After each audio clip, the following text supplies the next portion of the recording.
I'm gonna show you 7 ways that you can make money on YouTube. And right off the bat, a quick hack is to not just rely on one of these 7. Go ahead and put as many as you can in place that you can keep up with, and you can really exponentially increase the amount of money that you're making on YouTube. So you can make it a full-time thing if you're trying to get to that level, or if you're already full-time on YouTube, you could be making some extra cash. I'm Jesse with Inspired Video Marketing, where I show you how to build a YouTube-based business. If that's something you're looking to do, subscribe and click the bell icon to catch all the newest videos. So the first one is pretty simple, but it might take a little bit of thought to figure out how to do it, but it's a great way to make a lot of money really quickly, but it does require a little bit more of your time, and it's services. So done for you type services. So I know for a lot of channels you might be like, well, what could I possibly offer as a service based on what my content is about? And there's actually a lot of things. So here's a really good example that maybe seems weird. What about video games? Like, how would you offer a service with video games? Well, one thing you could do is offer as a service, hey, I'll watch you play video games and tell you how you can get better, how you can pass that level. I'll walk you through step by step on the things that maybe you need to improve on. Something that most people would never think of as being a possible service, but in today's day and age, that's absolutely possible. Another opportunity is, let's say you've got a cooking channel. Now, maybe you wouldn't be able to cook for people all over the world, but you could say, hey, if you happen to be local, I'll make the food for you for whatever event you have, or I'll come to your house and I'll cook for you, or you'll come to my house and cook, and I'll show you exactly how to do it, right? Those are all opportunities to make some good money. And a lot of people will pay a premium to have you do the work for them because you're saving them the work. Plus, they get that in-person experience with a YouTuber that they probably love watching. So things like that do take more of your time, but you can offer them at a premium and make a lot more money more quickly. Another couple quick examples just to give you some more ideas with this is services where maybe you're just doing review type things. So kind of like with the video games, like this channel, like I offer channel reviews. In fact, I will have a link for how you can do that in the description down below. And really any type of content, right, where you're presenting your ideas out to the world, people are gonna, after a while, start to look at you as sort of being an expert or a thought leader, or at least connect with you on that. So they would pay a certain amount of money, usually a pretty decent amount of money, to get your personal input on what they have going on. Another example of this would be you maybe making graphics for people if you have graphic videos, or since you're doing a lot of YouTube videos, you probably know how to film, edit, all that kind of stuff. And if people are watching your videos and they think that the videos are good, you could say, hey, if you're interested, I could do your videos for you. I could film them, I could edit them, right? All the different little pieces. You could do the thumbnails, you could say I can help you with your titles, right? All those are opportunities since you're on YouTube and people maybe like your content, and if they see you're having some success, then you could say, okay, well, I can help you with that to kind of get that little side hustle going in the meantime while you're trying to get whatever the main thing is that your channel is about off the ground and get some of these other products in place. Second one is physical products. So this could be, you know, merchandise, you know, mugs, t-shirts, all that kind of stuff. Not too much of a foreign idea on YouTube anymore. All those things are great options, but you can also get outside the box of just that kind of stuff. That's, you know, pretty quick and easy to set up through Teespring or other websites,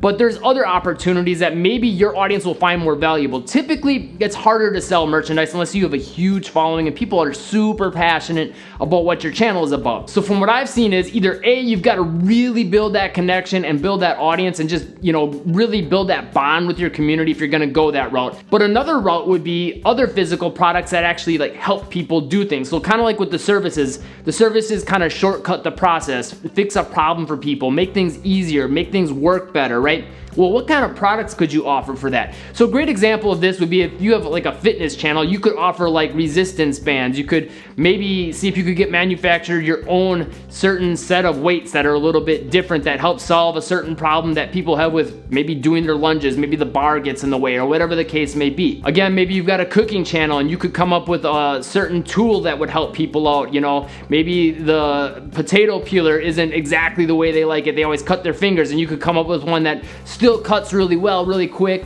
but at the same time makes it a little safer. Or it could be something a little simpler and less elaborate, and it could just be like, you know, maybe a cooking apron, which is something you could probably get manufactured pretty easily and just have a couple things about it that are different or just has your name on it, and it's something very usable, something that people would definitely find helpful in the kitchen. If you're doing more how-to type content or video games or anything like that, you could offer physical books that would get shipped out to people that showing them how to do those things better, or to tell a story that maybe people would find interesting or entertaining if you have more of an entertainment channel, right? These are all opportunities that you can put out into the world, and really just go through Amazon and scroll through the feed, and like anything that you see there, that's an opportunity. Anything when you go to Walmart or any store, ask yourself, how could I put a spin on this, and would my audience actually find it helpful? So you don't want to just put something random out that your audience wouldn't be finding helpful, of course. You'd want to find something that's possible for you to get manufactured. And then number 2, something that your audience would definitely like. Number 3, this is a big one nowadays on YouTube and awesome way to make some extra income, and it's Patreon, right? So really with Patreon, the cool thing about that is all people are really paying for is a premium level of what you're doing on YouTube for the most part, right? Giving them more content, maybe writing some articles for them, building some community engagement, giving them some exclusive access to videos beforehand, right? There's a lot of things you can do on that side of things, but at the end of the day, it's gonna be something pretty easy for you to get off the ground because it's pretty similar to what you're already doing. So getting that revenue stream in place is awesome for that factor, but also it gives you a certain amount of monthly recurring revenue, right? Which is awesome. It gives you a certain level of stability with your income. Products and service sales sometimes can fluctuate, right?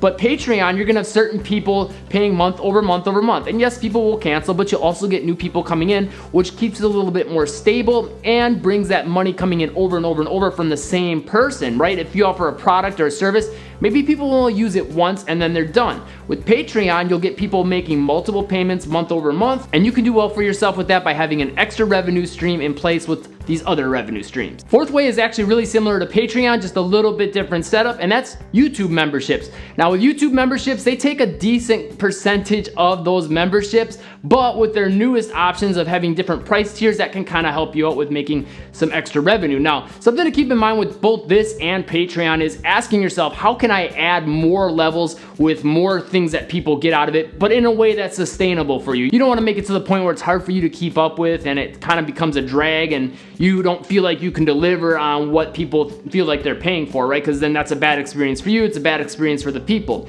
But if there's like super like impactful things that you have, an example would be like for this channel, I could offer a Patreon or a YouTube membership where I show people how to really, you know, go through making a sales funnel online, which would help you make a lot of extra money, right? So it's something that I could keep exclusive that only people that are members at a higher level would get access to. And certain people are gonna be willing to pay that premium because they know that they're gonna be able to get more out of that, right? They're gonna be able to make more money, so it's worth paying more money to do so. Another example would be just anything where there's maybe more personalized attention, you know, live streams that are exclusive for your members and you answer every single person's questions. But to keep up with that, you're probably gonna have to raise the price a little more, because if you have the price too low, then everyone will do it. You can't possibly keep up with the questions.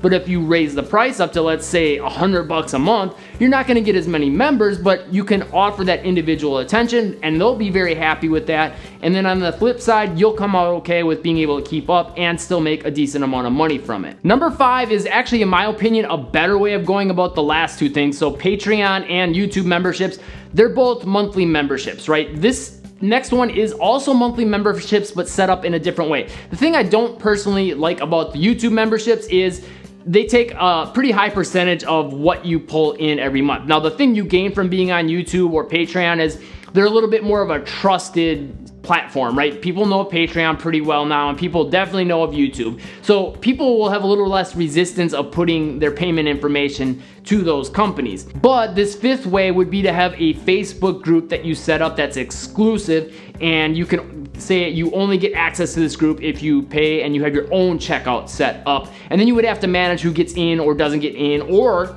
you could have it all set up just on your own website and have a membership area set up there with exclusive content. And again, you would have to set up your own payment system. So there's a little bit more upfront work, a little bit maybe less trust from people with putting their payment information in, but overall you stand to come out on top, just because then you're only really paying for the payment processing fees, which are usually pretty low depending on who you're going through. Stripe is a great option. You can go through PayPal, but at the end of the day, you're gonna come out on top as far as, you know, all the people that decide that they want to pay that monthly fee. you're gonna get a much higher percentage of it going that route. But it does take a little bit more work on your part, and you have to maintain the website and things like that. So some things to consider there, and you also, you know, would either need a certain level of knowledge of what apps and tools and maybe even some tech knowledge if you don't know what apps and tools to use to get this going. Patreon and YouTube kind of takes out all that, you know, legwork with that, unless you go the Facebook group route. But even then, you still got to manage who gets in the group, who gets out. You know, people cancel, then you would have to manually cancel them, unless there's a tool or app out there that does it for you. If there is, leave me a comment. I would love to hear about that, because that's something maybe I would do. But that being said, this is a great way to make some extra income, very similar to the other two. It just has different pros and cons. Number 6, and this is a big one, and you can stand to make a lot of money really quickly if you've got a decent audience, and it's sponsorships. So there's a lot of ways you can go about getting sponsorships. Me on my bigger channel, Get Handles Basketball, I get emails all the time from sponsors, and a lot of times I don't even do the sponsorships that I get offered to me, just because I don't want to just push all this stuff in front of people that maybe they're not interested in unless it's a super good fit. And I just know, like, I'd rather be able to sell my own products and services. That being said, it's not necessarily a good fit for all channels to do their own products and services. Now, for a lot of channels, offering their own products and services might not bring in as much money, so sponsorships could really help, you know, give you that extra revenue stream so you have more stability with your income sources on YouTube, and that'll also help you just make more money every month because you have these multiple revenue streams. So if you can get some sponsorships, sometimes, like, if you have a pretty decent sized audience or it's super targeted to what the product is,